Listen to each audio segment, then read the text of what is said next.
Governador Carlos Moisés concedeu na tarde desta terça-feira, dia 2 de janeiro, uma coletiva de imprensa em que falou sobre as decisões que irá tomar no início de seu governo.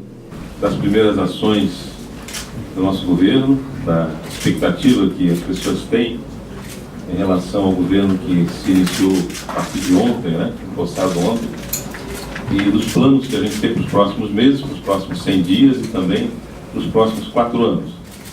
Iniciando a ideia que o nosso governo elimine o papel, pelo menos no primeiro semestre de 2019, quiçá os primeiros 100 dias de governo, nós eliminarmos o papel, o uso de todos os processos burocráticos em Santa Catarina se daria então no Executivo do Estado, através de mídias que a gente não utilizaria. Estou tentando dar o exemplo aqui para os nossos secretários, para a gente forçar essa barra, começar a utilizar isso aqui. Isso aqui vai nos gerar uma economia, que mais à frente a gente pode detalhar também para os senhores, mas que a ideia é exatamente essa. Se eu preciso tornar, e foi promessa nossa de campanha, tornar o governo mais célere, mais ágil, eu não posso mais perder tempo com processos que demandem a impressão de documentos, protocolo de documentos, que envolvam pessoas, que envolvam terceirizados, enfim, para levar, para trazer.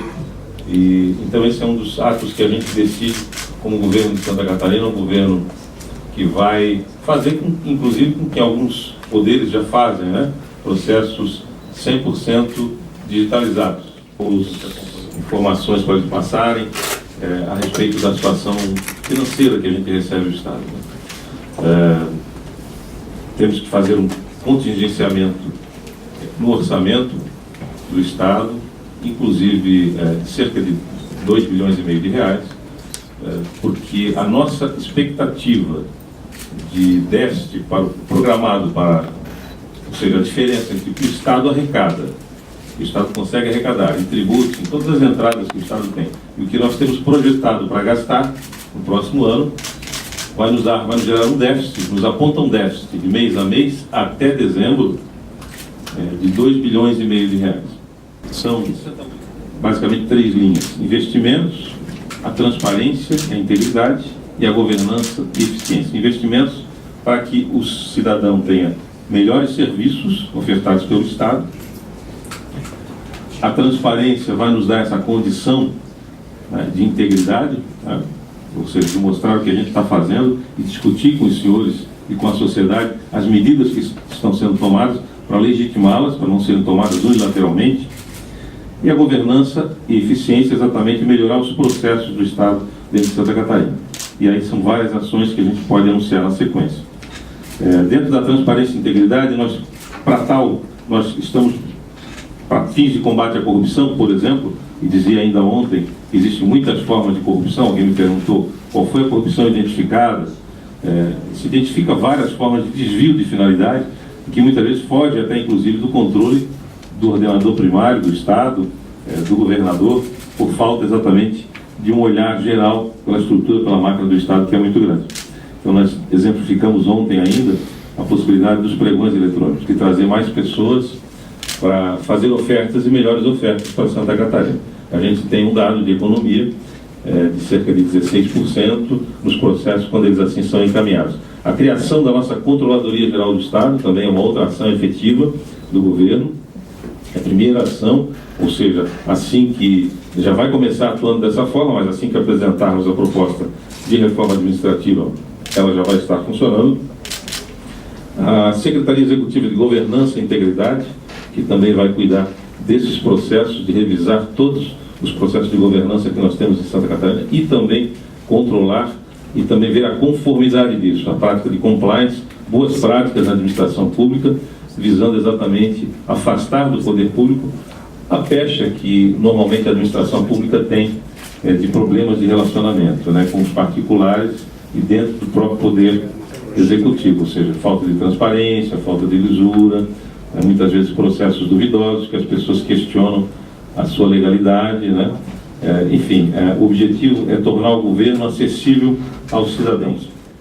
Cada secretário, o que o governador está vendo, estará espelhado à disposição de cada secretário, com objetivos a serem alcançados, a curto, médio e longo prazo, de forma que o secretário preste contas nas reuniões quinzenais, que terá sempre com o governador.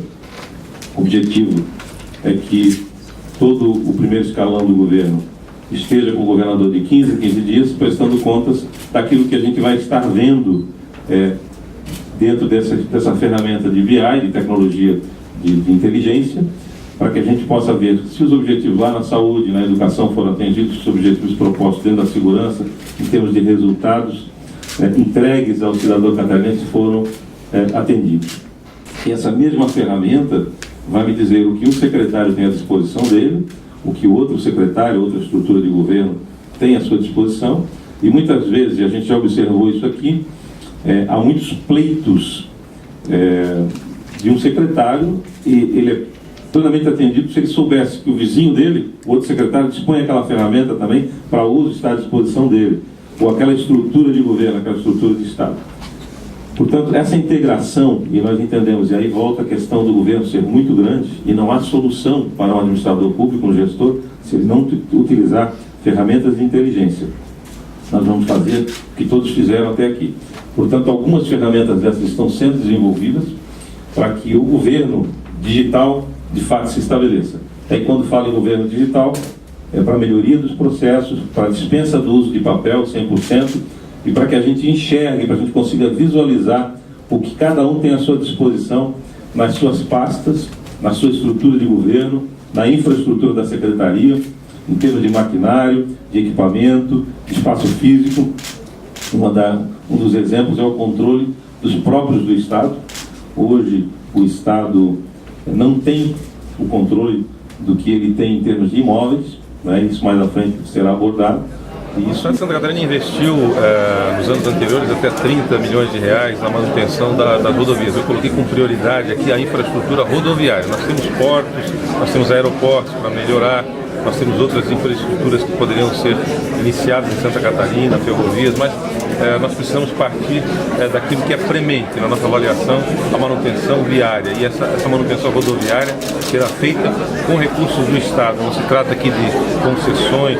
Então, nós separando o orçamento, se você comparar que a gente pode investir muito mais hoje com os cortes que nós estamos fazendo em economia, que nós citamos aqui de até R$1 bilhão, e que nós dispensamos em manutenção de rodovias 30 ou 40 milhões no ano anterior, nós com certeza vamos conseguir fazer a manutenção das rodovias catarinenses para que o cidadão tenha mais segurança, inclusive mais saúde também, porque isso reflete no atendimento hospitalar.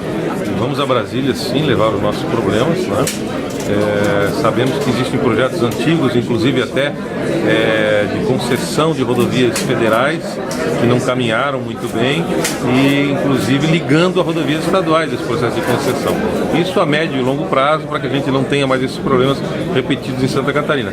Mas entendemos que, de imediato, nós temos que entregar essas demandas que Santa Catarina tem em rodovias federais, em obras que iniciaram e não terminaram, obras que estão muito lentas para sua conclusão, para o governo federal. Vamos, junto com o secretário da Infraestrutura, levar esses problemas e pedir ao governo federal que nos dê a atenção que de fato ele tem que dar, que deve dar a Santa Catarina, no sentido de são obras federais, são rodovias federais, e o governo federal tem que entregar isso. Eu penso que o governo federal, nós entendemos que nós temos que dar o exemplo, né? Aqui dentro do estado de Santa Catarina. Então, o governo digital começa com a eliminação dos processos físicos no governo do estado. Ligado a isso, nós também pretendemos trabalhar com o ensino médio, como foi colocado, né?